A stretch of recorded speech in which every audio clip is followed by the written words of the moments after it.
or 724-709-7426. It's time for Notes on Local Entertainment, the show highlighting the best in local talent. Hosted by Scott Tady Entertainment, editor for the Beaver County Times, and Eddie Crow. Like every Thursday following the Best of Beaver County, which I enjoyed very much today, I enjoy my time. Scott Tady, the entertainment editor for Beaver County Times, like you just heard. And just like the Best of Beaver County, if you want to check out, dude, it's 2 visits in a row where your hair is combed. I'm worried about you. Looking for a new job. Hey, what is that?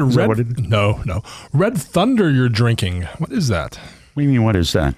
It's the elixir of the gods. When the gods ran out of ambrosia, they sent for Red Thunder. What are the ingredients? Give me, rattle off a few of what it's got in it. Are you serious? Yeah. You can watch Scott Tady question my beverage habits live on Facebook feed. All right, ready? Yes. Carbonated water. Good. Sugar. Glucose, which is a different version of sugar. Right. I like how they break that legit. up. Citric acid. Taurine. Sounds like a Volkswagen sedan. Yes. Natural and artificial flavor. Fair. It would be nice if they differentiate what's natural and what am I tasting that exists in nature and not. But wait, there's more. Sodium citrate, magnesium ascorbic acid. I'm only halfway down this list. What's your point? That sounds good enough. It helps me maintain my bubbly effervescence. It's bootleg Red Bull. That's what I thought. It's Aldi's version of Red Bull. Aldi, oh, nice. And I'm not going to turn into a commercial. It costs a third what the name brand sports sponsor people. I think it's better. And I salute you for saying Aldi and not doing the yins or Aldi's. Some people put an S where it doesn't belong. Some people remove it. Illinois. True. There's an S. They don't say it.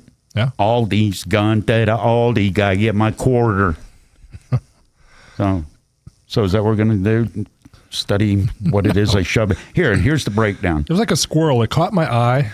I had questions. Ooh, piece of candy. 0 grams of fat.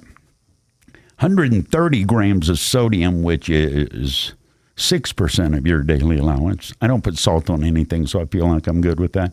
40 grams of carbs. 37 grams of sugar. Energy and twitchy. That should be the logo right there. If you drink it too early in the show, by the end of the show, it's like, here's another Pink Floyd song, man. I'm just going to hang out. You got to pace yourself with this. I'll go back to my green tea. I want to thank you. What'd I do? You brought food. I didn't ignore your text. I spaced out, but you showed up unannounced yesterday with food. We gnawed on them short ribs for like an hour and a half, so thank you very much. Always glad to help.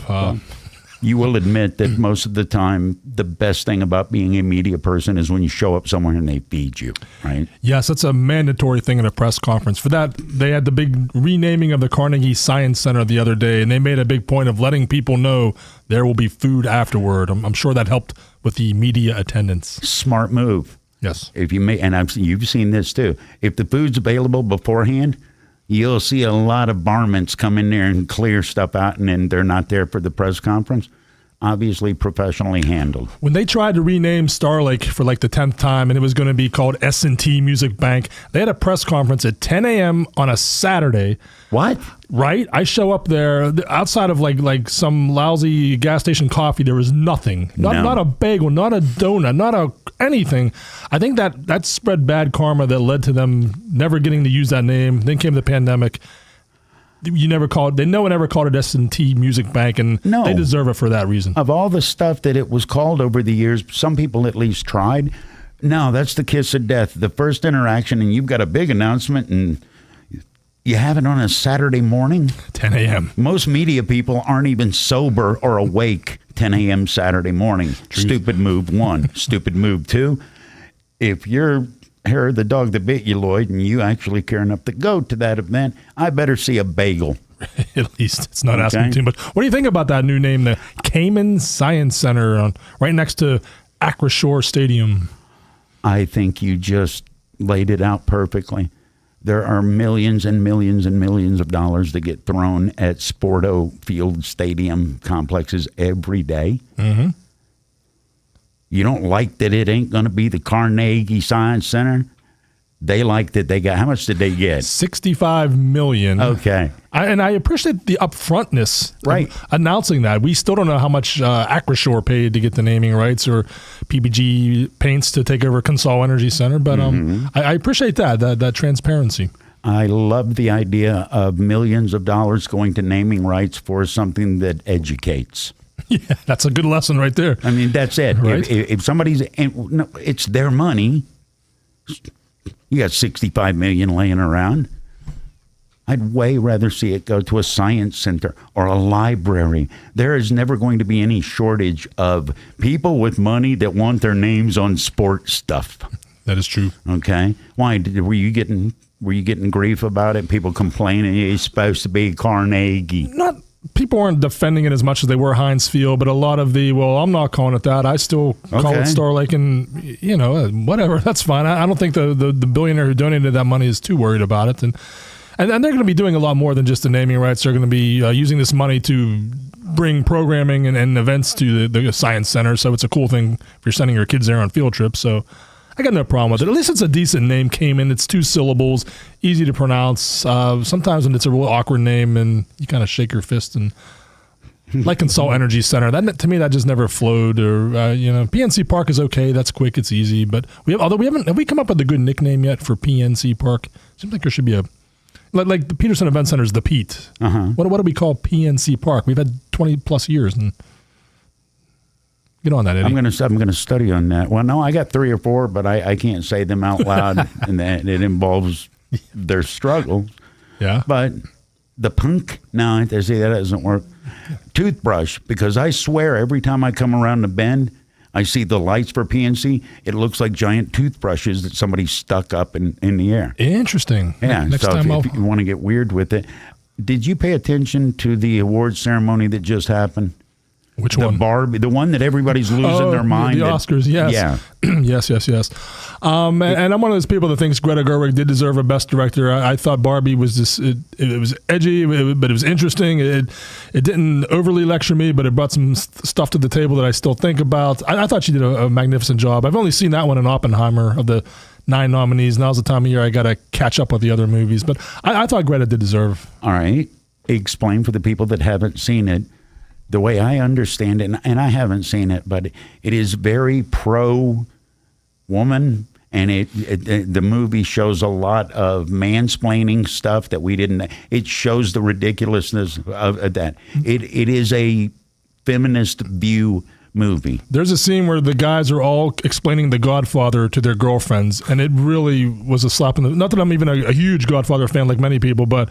It's made me stop and think now. I don't mansplain as much as I do. And, there's a scene where guys are playing guitar at their girlfriends, not playing to, they're playing at. And it's different. Right. So just little things like that, I thought it was funny and interesting and thought-provoking, and it stayed with me. So and the way she took that character and really pushed it in a way it hasn't been done before.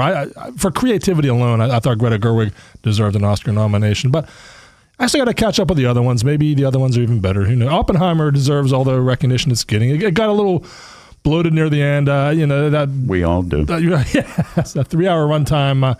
I would have liked to seen about 15 minutes chopped out of that, but it's definitely worth seeing, and it's going to sweep the awards, I think. Was Oppenheimer anti-woman? Because I saw people trying to do a juxtaposition of this is a pro-female movie, and they mansplained the awards because the only dude involved in the movie was a dude, and Oppenheimer is talking down to women. I haven't seen either, so help me. I didn't get that, although they do show that Oppenheimer was a bit of a womanizer, which... I think Joe Coy said at the Golden Globes, who knew that scientists were skirt chasers? But I guess this guy was. So Einstein. Well, was he? Oh, he married his cousin. Was it the hair? You know what? Maybe that was it. It was the punk look in the 30s. But I didn't come away from Oppenheimer thinking that, some phenomenal performances there. Robert Downey Jr., you don't even know it was him. I didn't realize until like an hour and a half into it. Oh, that's who that is. I saw him in makeup, and I thought, wow, he's not looking like him, but okay. Anytime an actor can pull that off, I think it's a notable feat. How difficult is it to walk the line between entertainment and message, whether it's a song or a movie? I sometimes like when there's a message. As long as you're not preaching, as long as you're not hitting me over the head with it, if you're making me stop and think about something, I'm always in favor of that. Do you think the American consumer is? No, I hear a lot of, no, just entertain me, Shut up and play football. Right, what's the Nirvana line? The lights out, it's less dangerous. Here we are now, entertain us. I mean, what's wrong with thinking about, I don't want to go and see like a after-school special.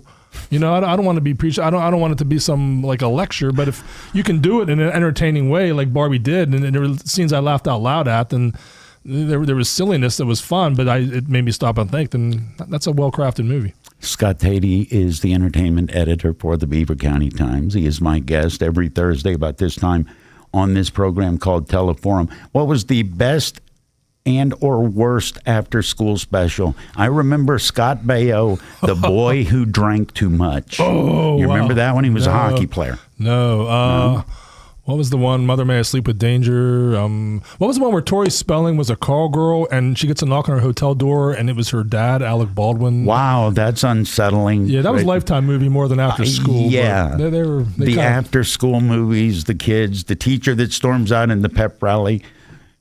If it's so smart to do drugs, why do you think they call it dope? Yes, yeah. The ABC stuff. Back in the Just Say No era, the Nancy Reagan era, yes. Do you have a video this week, or has it been too cold and nasty to go shoot outside, or what's up? The last one I did was the one at Beaver Station, which, of course, their big show is this Saturday, kicking off the Cabin Fever. So if you want to see me in a Hawaiian shirt, catching a lay, and I do. There you go. It's online right now.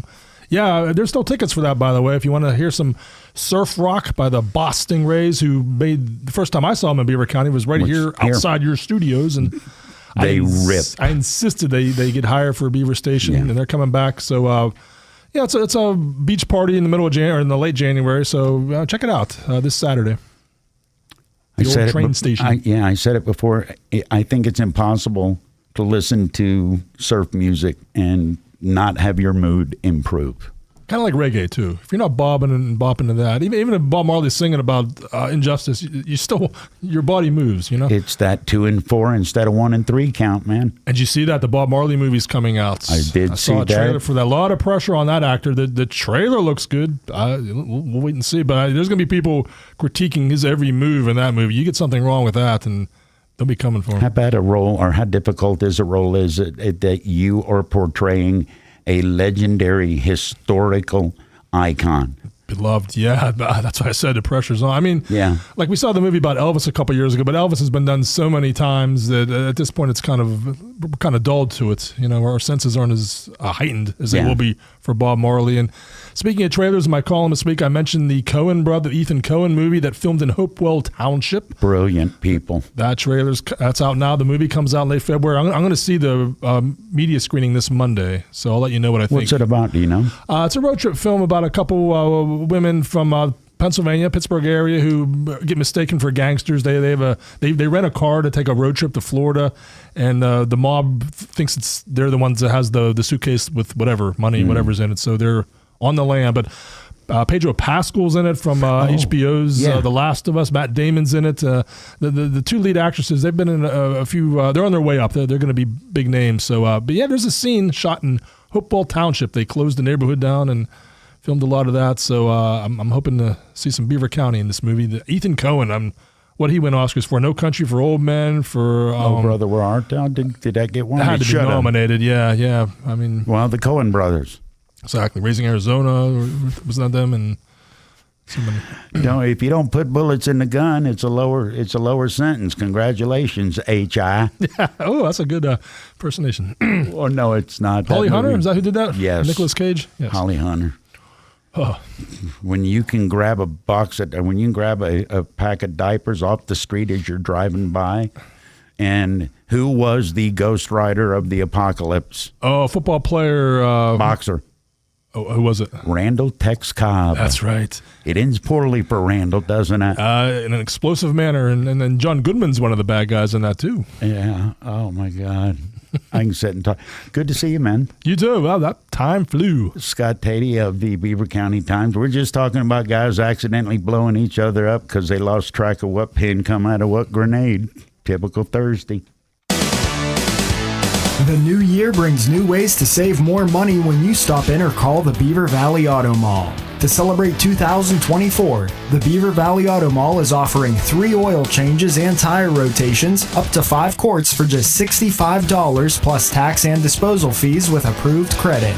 And all you have to do is apply for the all-new Jeep MasterCard. Purchases over $499 can be 0% for 6 months and 7% earning potential and qualified purchases. It's an incredible offer, and all you have to do is apply for your new Jeep MasterCard. It's the perfect way to start the new year. Stop by and apply for the all-new Jeep MasterCard today and get on the road to saving more money. The Beaver Valley Auto Mall way. It's true.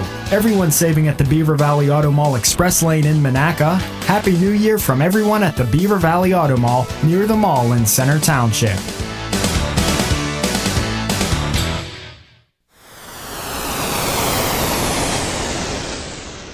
The Lenten season is just around the corner, and Our Lady of the Valley Parish is inviting you to one of the best Lenten fish fries in the Valley at the St. Cecilia Hall on California Avenue in Rochester. The fish fries get underway on Friday, February the 16th, and will be every Friday throughout the Lenten season from 11 a.m. to 6 p.m. They will have fish sandwiches, fried for $11 or baked for $12. Fish dinners are $13 and shrimp dinners are $14. There's also a Chesapeake Bay dinner for $15 that includes fish, shrimp, and crab cakes. Dinners also include coleslaw and a choice of French fries, mac and cheese, or pierogies. There's yummy pie for dessert, but that's a little bit extra. You can eat in, you can take out, or they'll deliver from 11 a.m. to 1 p.m. Credit cards are also accepted. Call 724-775-3775 or 724-709-74